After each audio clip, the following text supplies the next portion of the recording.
नमस्कार, मैं हूं आपके साथ पूजा यादव। हमारे खास प्रोग्राम क्या कहते हैं नरेंद्र मोदी में आज आपको सुनवाएंगे पीएम मोदी का वो ऐतिहासिक भाषण जिन्होंने 24 अक्टूबर 2013 को गुजरात के गांधीनगर में दिया। पीएम मोदी ने कहा अपने भाषण में, हमें स्वीकार करना होगा कि बीते हुए समय में समाज की प्रगति में आईटी का बहुत बड़ा रोल रहा।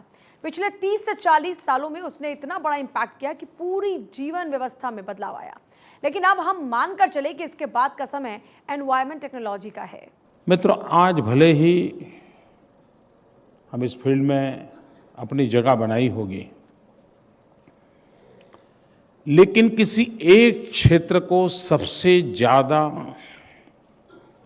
संकट आने वाला है, ग्लोबल चैलेंजेस आने वाली हैं, तो वो आपके सेक्टर को आने वाले हैं। दुनिया इतनी तेजी से बदलती जा रही है और ग्लोबली इतने नए नए नॉर्म्स एस्टैब्लिश हो रहे हैं और डेवलपिंग कंट्रीज पर वो थोपे भी जाते हैं और चाहते हुए न चाहते हुए मजबूरन, लेकिन डेवलपिंग कंट्रीज भी उन सारे नॉर्म्स को लागू करने के लिए कभी न कभी तो उसको आगे आना पड़ेगा। और अगर हम उस पैरामीटर के अनुकूल अपने क्षेत्र का विकास नहीं करते हैं तो हम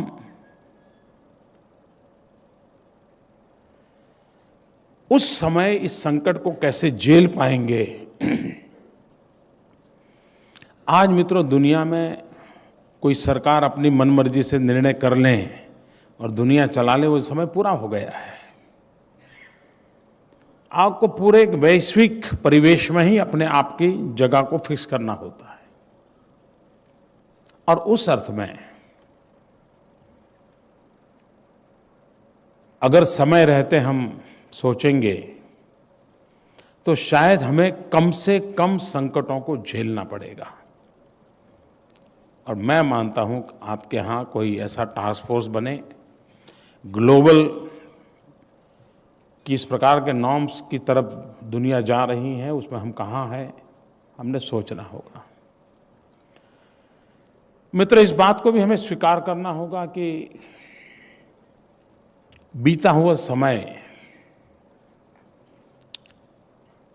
समाज की प्रगति में आईटी का बहुत बड़ा रोल रहा है, इंफॉर्मेशन टेक्नोलॉजी का। गत 30-40 वर्ष में उसने इतना बड़ा इम्पैक्ट किया है कि पूरी जीवन व्यवस्था में बदलाव आ गया। लेकिन हम मान के चले कि इसके बाद का समय ईटी का है, एनवायरमेंट टेक्नोलॉजी। हम क्या एनवायरमेंट टेक्नोलॉजी को कोप अप कर रहे हैं, एडॉप्ट कर रहे हैं? आप इस क्षेत्र की इंडस्ट्री में क्यों न पहले से सारे नॉर्म्स का पालन करते हुए विथ ऑल द सेफगार्ड्स हम क्यों नहीं करते हैं? मित्रों, आप में से कोई इंडस्ट्री ऐसी नहीं होगी कि जिसका गवर्नमेंट के साथ तनाव न चलता हो।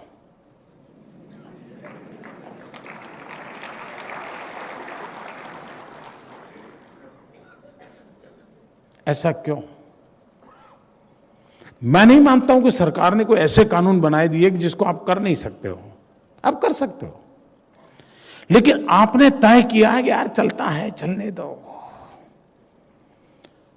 और मित्रों, कभी वहां पर आप ही के लोगों को किसी दिन संकट आया तो क्या होगा?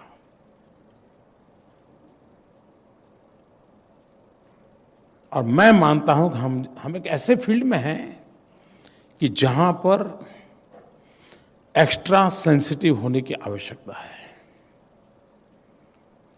हम समाज के हितों को दरकिनार करके अपने हितों की चिंता करेंगे तो हम लंबे अरसे तक अपनी बात को आगे नहीं बढ़ा सकते। मित्रों, एक और विषय जो है, मैं मानता हूं कि ज्यादातर हमने देखा होगा कि अधिकतम हमारी कंपनियां ऐसी हैं जो किसी एक प्रोडक्ट को लेकर के वो मार्केट में एंटर करते हैं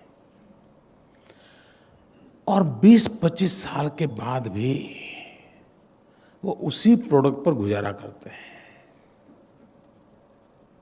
उसी जो चलती पिताजी ने किया था, बेटा भी वही कर रहा है। हो सकता है पहले 5 टन माल बेचता होगा, 25 टन बेचता होगा। पहले टर्नओवर अगर 10,000 करोड़ होगा तभी 20,000 करोड़ होगा। मित्रों, ये कोई सेटिस्फेक्शन का लेवल है क्या? आज देखिए दुनिया में हमारा कंट्रीब्यूशन हार्डली 3% है mister Pal. We are only 3% in the export in the global level पर केमिकल फील्ड में, ओनली 3%। कितना बड़ा स्कोप है मित्रों। दुनिया पूरी एनवायरमेंट के इतने कानूनों से जकड़ी हुई है कि वो अपने यहां इस काम को करने के लिए तैयार नहीं है। दुनिया के बहुत सारे देश इस क्षेत्र पे ताले लगा रहे हैं।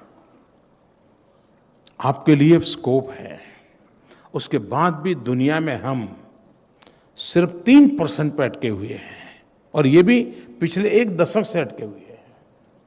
और उसका मूल कारण इतनी बड़ी इंडस्ट्री, इतनी सारी व्यवस्था होने के बाद एक कॉर्पस फंड बना करके हम क्यों न एक रिसर्च लैब तैयार करें, एक वर्ल्ड क्लास रिसर्च इंस्टीट्यूशन हमारा क्यों ना हो। उसके आपके कमरे में आपकी रिसर्च होगी, जरूरी नहीं कि वो बगल वाले कमरा आपके अंदर झोंक करके देखा गया यार इसने क्या खोजा, मैं चोरी कर लूं। नहीं होगा, आप ताला लगा दीजिए अपना। हो सकता है हमारे देश में इंडिविजुअल एक कंपनी के लिए रिसर्च के लिए इन्वेस्टमेंट की सोच नहीं है, उसको लगता है it's a waste of money, ऐसा मानता है वो। लेकिन अगर समूह के रूप में हम करें तो मैं समझता हूं शायद जिस प्रकार से हमने कॉमन एफ्लुएंट प्लांट की दिशा में हम ले गए गुजरात में, पहले अगर उसको एफ्लुएंट ट्रीटमेंट के लिए कहा जाए तो उसको लगता था कि इसके बजाय अफसर को संभालना अच्छा है, अपनी गाड़ी चल जाएगी। फिर वो ट्यूबवेल जैसा करके नीचे डाल देता था। 5-6 साल तो चले जाते थे, फिर गंदा पानी बाहर आने लगता था, फिर पता चलता यार गड़बड़ किया है। लेकिन जब कॉमन करने लगे सबको लगा यार चलिए सबका इकट्ठा है, हम भी हमारी पाइप वहां डाल दें यार, चलिए हो जाएगा, थोड़ा खर्चा होगा। शुरू हुआ धीरे धीरे, उसमें भी कुछ घपले चल रहे हैं, मेरे पास जानकारी है।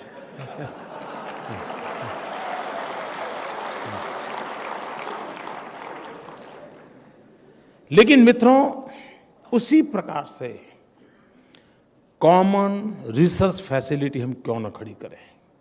आप सोचिए, और मैं मानता हूं नॉट नेसेसरी कि स्टेट के अलग हो, पूरे देश के लिए कोई एक जगह पे केमिकल पेट्रोकेमिकल सेक्टर के लिए, इवन फार्मास्यूटिकल में भी हम जोड़ सकते हैं। क्यों ना हम स्पेशल रिसर्च यूनिट खड़े करें, हम टैलेंट पूल वहां इकट्ठा करें। जब तक हम रिसर्च और इनोवेशन करके इस फील्ड में आगे नहीं आएंगे, मैं नहीं मानता हूं मित्रों हम क्वांटम जंप करेंगे, लेकिन हम क्वालिटेटिव बल्क मटेरियल की ओर सक्सेस नहीं पाएंगे। और इसलिए हमने बहुत सीरियसली सोचने की आवश्यकता है। We must invest in research, क्योंकि ये फील्ड ऐसा है जिसमें स्काई द लिमिट। मित्रों, ये कुछ रुकने वाला नहीं है। आज से 50 साल पर जो चीजें थी पहले। दूसरा मित्रों, हमारा जो केमिकल वेस्ट है वो एक बहुत बड़ा सरदर्द है सबके लिए।